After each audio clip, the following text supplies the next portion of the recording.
రామ్ గారు నిర్వహిస్తున్న happy money visualisation 2.0 లో మీరు జాయిన్ అవ్వాలనుకుంటున్నారా? కింద నెంబర్లని సంప్రదించండి.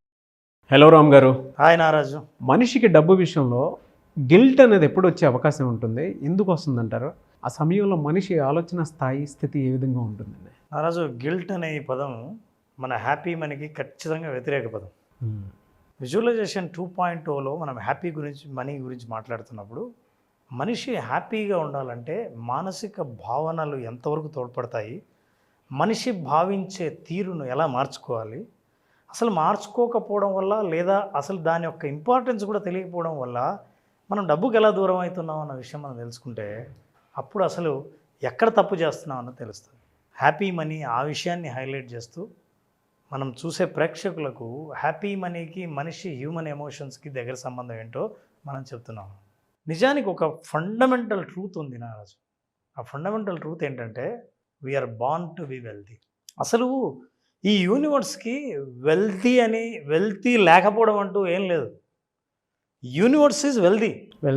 ఈ యూనివర్స్లో మనం ఇదే యూనివర్స్తో ప్రతిరోజు సంభాషిస్తూ అందులో జీవిస్తున్న మనకి ఇది ఉండడం లేకపోవడం అంటూ లేదు. ఎందుకంటే ఈ ఎంటైర్ మీరు బాగా పెద్దగా ఆలోచిస్తే మనం అందులో భాగమే. మనం సపరేట్ ఏం కాదు. ఎప్పుడైతే సపరేట్ని మనం చేసుకున్నామో మన ఆలోచనల వల్ల అప్పుడు మనం సపరేట్ అయిపోతాం. దేనికి అయిపోతాం? యూనివర్స్ ఏది ఇస్తుందో, నువ్వు ఏదైతే కోరుకుంటున్నావో, ఏదైతే ఉండాలని చుట్టూ అనుకుంటున్నావో దానికి నువ్వే దూరం అయిపోయావు. అంటే దీనికి ఖచ్చితంగా అర్థం ఏంటంటే this is what the sub conscious mind is shaping your life. నీ ఆలోచనలు, నీ భావనలే నీ జీవితాన్ని షేప్ చేస్తున్నాయి, మలుచుతున్నాయి. అంటే నీ జీవితం ఇప్పుడు ఇలా ఉండడానికి కారణం ఏంటంటే నీ ఆలోచనలు. నీ ఆలోచన ప్రతి మనిషి సంపన్నంగా ఉండే హక్కు పుట్టుకతోనే వచ్చింది అని ఎప్పుడైతే నువ్వు నమ్ముతావో నీ చుట్టూ సంపద తిరుగుతుంది. సంపదన లేదన్నది భావనే తప్ప వాస్తవం కాదు అని యూనివర్స్ చెప్తుంది. సో ఇక్కడ మనం చెప్పాలంటే సబ్కాన్షియస్ మైండ్ యొక్క పాత్ర ఏంటంటే మనిషి ఇందాక నువ్వు గిల్టీ గురించి అడిగావు. గిల్టీ అంటే అర్థం ఏంటి? చాలామంది మనం గిల్టీ అంటాం. ఒరిజినల్గా గిల్టీ అంటే ఏంటి? తెలుగులో ఈ పదాలు చెబితే తప్ప జనాలకి నిజంగా ఓహో ఇదా అన్న విషయం తెలియదు చాలాసార్లు. నీకు తెలిసిన అర్థం ఏమన్నా ఉందా? వీడియో మొత్తం అయ్యాక చెప్తాను సార్. గిల్టీ అంటే అపరాధ భావన.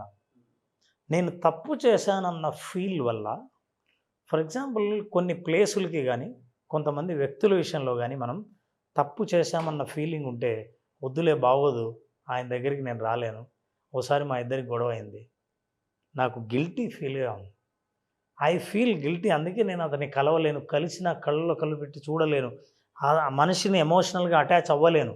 ఇది గిల్టీ ఫీలింగ్ వల్ల, ఆ అపరాధ భావన వల్ల మనకు కలిగే ఫీలింగ్స్. ఇదే ఫీలు డబ్బుతో ఉంటుంది. డబ్బుతో ఎలా ఉంటుంది? ఫర్ ఎగ్జాంపుల్ మనిషి చాలామంది బాధపడేది నారాజు, నాకు ఇష్టమైన పని చేయాలనుకొని, నాకు ఇష్టమైన వ్యాపారం చేయాలని నేను తీసుకున్న నిర్ణయాల వల్ల వ్యాపారంలో నష్టపోయి డబ్బు లేక అప్పుల పాలై ఇప్పుడు అప్పులకు వడ్డీలు కడుతున్నానే, ఇప్పుడు నాకేంటి తెలుసా? డబ్బు మీద గిల్టీ ఫీలింగ్. ఏంటి గిల్టీ ఫీలింగ్? అపరాధ భావన. నేను తప్పు చేశాను, అనవసరంగా అప్పు చేశాను అని. ఇలా ఈ ఫీలింగ్ ఎప్పుడు కలుగుతుందో, నువ్వు అప్పు కడుతున్నప్పుడు ఏం ఫీల్ ఉంటుంది? పెయిన్ ఉంటుంది. కానీ అప్పు పుట్టినప్పుడు, తీసుకుంటున్నప్పుడు ఏ ఫీల్ ఉంది? చాలా హ్యాపీ ఫీల్ అయ్యావు. అనుకున్న అప్పు దొరికింది అనే సంతోషంలో ఉన్నావు. కానీ అప్పు కట్టేటప్పుడు తప్పు చేశాను, వడ్డీ కడుతున్నాను, ఇంకెన్నాళ్ళు కట్టాలో, అసలు ఈ వడ్డీ కట్టాల్సిన అవసరం ఉందా? అయిష్టంతో కూడిన మనసుతో నువ్వు ఆపరేట్ చేస్తే మనీ ట్రాన్సాక్షను అపరాధ భావంతో కూడింది. అది ఎప్పుడు మనిషిని బాండింగ్ కుదిర్చదు. నువ్వు ఆ ఎమోషనల్ బాండింగ్ డబ్బుతో దూరం అయిపోతావు. ఆ అపరాధ భావన మనిషి నుంచి బయటపడకపోతే నీకు ఇంకా ఆ డబ్బుతో అవినాభావ సంబంధం ఏర్పడదు. కానీ తీసుకుంటున్నప్పుడు ఒక రకంగా, ఇచ్చేటప్పుడు ఒక రకంగా ఉన్నప్పుడు నీకు డబ్బుకున్న సంబంధం అంత బ్యాడ్గా ఉంటే నీ దగ్గరికి ఎందుకు వస్తుంది? నీ దగ్గరికి ఎందుకు నిలబడుతుంది?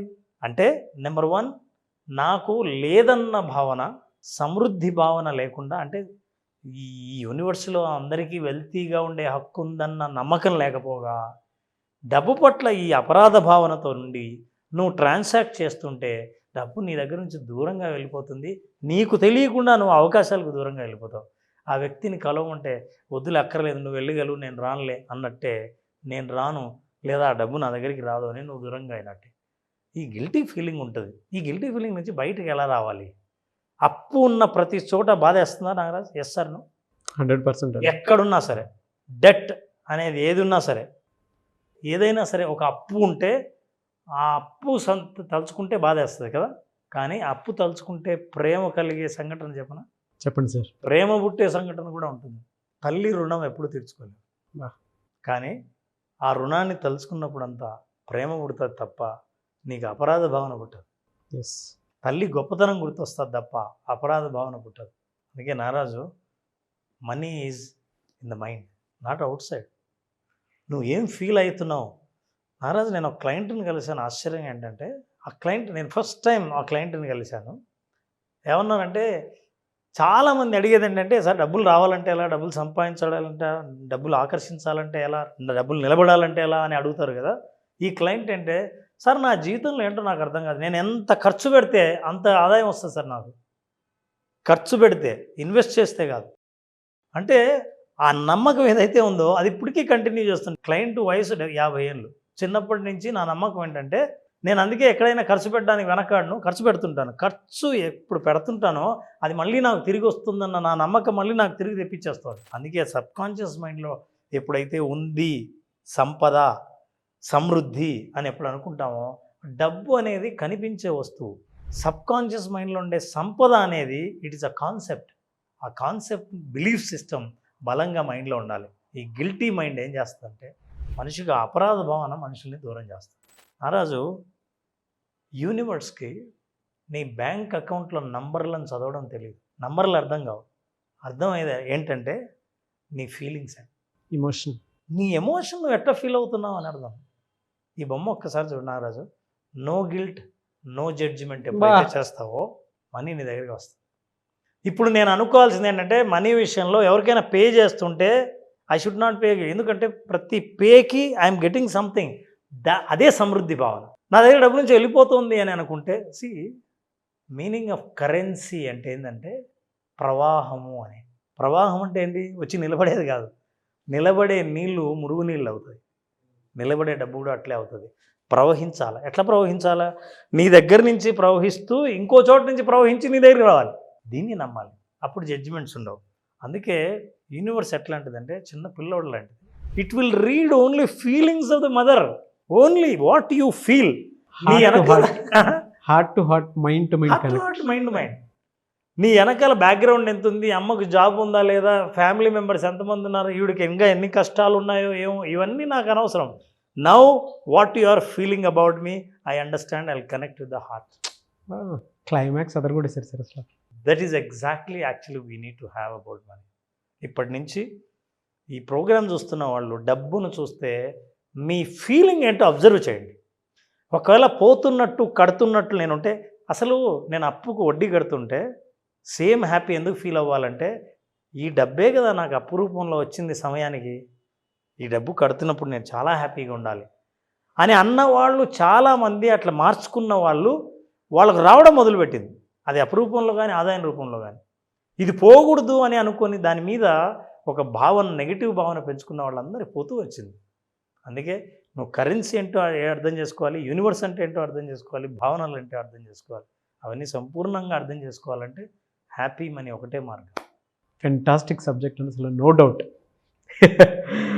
నేను చివరిలో మాట్లాడతాను ఎందుకన్నాను అని అంటే, గిల్ట్కి సంబంధించింది అయినా సరే, నాకు మీరు మాట్లాడేటప్పుడు విశ్వంలో మనం ఒక భాగము అని చెప్పడానికి, జస్ట్ ఒక్కొక్క ఊరిలో మనం నివసిస్తున్నాము అని అంటే, ఊరుంది, ఊరిలో మనం మాత్రమే, మనతో పాటు ఊరుంది. కరెక్ట్. ఊరుంది అంటే వెల్తీ మైండ్ సెట్ ఎప్పుడు ఏం థింక్ చేస్తుందనంటే, మనతో పాటు ఊరుందన్న విషయం, మనలో ఊరుంది. నేను ఊర్లో లేను, నాలో ఊరుంది. అట్లాంటి వాడి ఊరి మీద ప్రేమ. మనలోనే ఊరుంటుంది, మనమే ఊరు కాదు అనేటువంటి విషయాన్ని మాత్రం ప్రతి ఒక్కరూ గ్రహిస్తే, అక్కడున్న ఎమోషనల్ అటాచ్మెంట్, బాండింగ్ ఏముంది అనేటువంటి దాని మీద వెల్తీ మైండ్ సెట్ అనేది పర్ఫెక్ట్గా అర్థమవుతుంది. పర్ఫెక్ట్. నాకు ఇందాక మీరు చెప్పేటప్పుడు అపరాధ భావన అనేటువంటి మైండ్ సెట్ నుంచి బయటపడడానికి పూరి జగన్నాథ్ గారి మెంటాలిటీ నాకు బాగా నచ్చుతుంది సార్ అసలు. అంటే మీరు ఇందాక చెప్పేటప్పుడు ఇంత మోసం చేశారు కదా, ప్రస్తుతం ఇదేంటి అని అంటే, బతకడానికి నాకు కావాల్సినంత, నేను ఎప్పుడూ డిప్రెషన్లో ఎక్కువగా సేపు ఉండలేను, బోర్ కొట్టేస్తా అని చెప్పేసి అంటూ ఉంటాను. అంటే చూడండి ఆ మైండ్ సెట్. అంటే గిల్టీ నుంచి ఈజీగా బయటపడడానికి ఆయన దేనికి కనెక్ట్ అయ్యి ఉన్నారనంటే ఎంటైర్ యూనివర్స్ని చదివిస్తారు ఆయన. లేమితనంతో నేను ఎక్కువ గడపలేను. అవును యూనివర్స్ని చదివేశారు. అంటే ఆ కనెక్టివిటీ కూడా ఎలా ఉందో చూడండి. నేచర్తో మమేకమైనటువంటి పాడ్కాస్ట్నే ఆయన రిలీజ్ చేస్తారు. అందులో గట్ ఫీలింగ్ ఉంటుంది. హెల్తీ మైండ్ సెట్కి ఉండాల్సినటువంటి గొప్ప క్వాలిటీ. అందులో మీరు ఇందాక చివరిలో చెప్పినటువంటి మదరు సన్, లేదంటే మదరు పిల్లలు, జనరల్గా pure heart how it connects. Best example sir. Universe ఎలా కనెక్ట్ అవుతుంది అని చాలా వీడియోలు చాలాసార్లు చాలా చోట్ల నేను చేశాను కానీ but this is the best example. Thank you so much Ram గారు. Thank you Naraj. ఇది చూస్తే గిల్ట్ ఎక్కడికి రాదు సార్, అసలు ఏ రోజుకి రాలేదు కూడా. సోషల్ లైఫ్ నుంచి చూసేటప్పుడు నేను పూరి జగన్నాథ్ గారిని కనెక్ట్ చేసి చెప్పాను కానీ బట్ ఇంతకంటే బెస్ట్ ఎగ్జాంపుల్ నేను తీసుకుని చెప్పలేను. తల్లి ప్రేమ ఎప్పుడు అప్పే, కానీ ఆ అప్పు తీర్చడానికి సంతోషపడతాను తప్ప బాధపడను.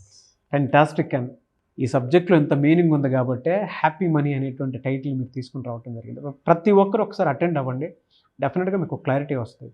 అంటే డబ్బు మీ దగ్గర ఎందుకు ఉండట్లేదు అని చెప్పడానికి ఇంక ఇది తప్ప మీకు ఇంకెక్కడ ఇలాంటి ప్లాట్ఫామ్ తప్ప విజువలైజేషన్ 2.0 తప్ప మీకు ఇంకెక్కడా దొరకదు. అదైతే నేను 100% చెప్పగలుగుతాను. మీరు ప్రీవియస్ వీడియోస్ అన్ని ఎపిసోడ్స్ చూడండి రామ్ గారిది, విజువలైజేషన్ 2.0 హ్యాపీ మనీకి. విల్ కమ్ టు నో, అంటే మీకు తెలుస్తుంది. ఒకసారి క్లాస్ అటెండ్ అయిన తర్వాత అది మాత్రం డెఫినెట్గా ఎక్స్పీరియన్స్ చేస్తారు. ఎందుకు నేను ఎంత సంపాదించినా నా దగ్గర ఉండట్లేదు అని అంటే దానికి చాలా కారణాల్లో ఆ 5 days క్లాస్ మీకు చెప్తుంది. ఎనీవేస్ థ్యాంక్ యూ అన్న, thank you so much Ram గారు. Thank you Naraju, thank you so much. ఎప్పుడు సార్ మళ్ళీ క్లాస్ ఎప్పుడు ఉండే అవకాశం ఉంటుంది? నారాజు, విజువలైజేషన్ పర్టికులర్లీ విజువలైజేషన్ 2.0 అని మనం హ్యాపీ మనీ పేరుతో విజువలైజేషన్ ప్రోగ్రామ్ చేస్తున్నాం. ఈ programme 16th June 16th start అవుతుంది. దీంట్లో ప్రత్యేకంగా అసలు చాలా కొత్త విషయాలు, లైఫ్ను హోలిస్టిక్గా జీవితాన్ని ఆనందమయం ఎట్లా మార్చుకోవాలి, విజువలైజేషన్ దానికి ఎట్లా తోడ్పడుతుంది, మీరు సాధించాలనుకున్నవి ఏవైనా జీవితంలో ఎలా సాధించాలి, తక్కువ సమయంలో కానీ లాంగ్ టర్మ్ గోల్స్ కానీ వాటిని సాధించడానికి కావాల్సిన ఫ్రేమ్వర్క్ ఏంటో తెలుసుకోవాలనుకుంటే 16th జరిగే June 16th visualisation 2.0 happy money programme attend అవుతే వాళ్ళు సాధించాలనుకున్నవి పొందాలనుకున్నవన్నీ జీవితంలో పొందే మార్గాలన్నీ తెలుసుకోవచ్చు. రియలీ ఫెంటాస్టిక్ అండి. సో జూన్ 16th జరగబోయేటువంటి విజువలైజేషన్ 2.0 హ్యాపీ మనీలో మీరు కనుక హ్యాపీగా ఎన్రోల్ చేసుకోవాలి అనుకుంటే స్క్రీన్ మీద మీకు కాంటాక్ట్ నెంబర్ కనిపిస్తుంది. దాన్ని మీరు కాల్ ఆర్ మెసేజ్ వాట్సాప్ చేసి వెంటనే ఎన్రోల్ చేసుకోండి.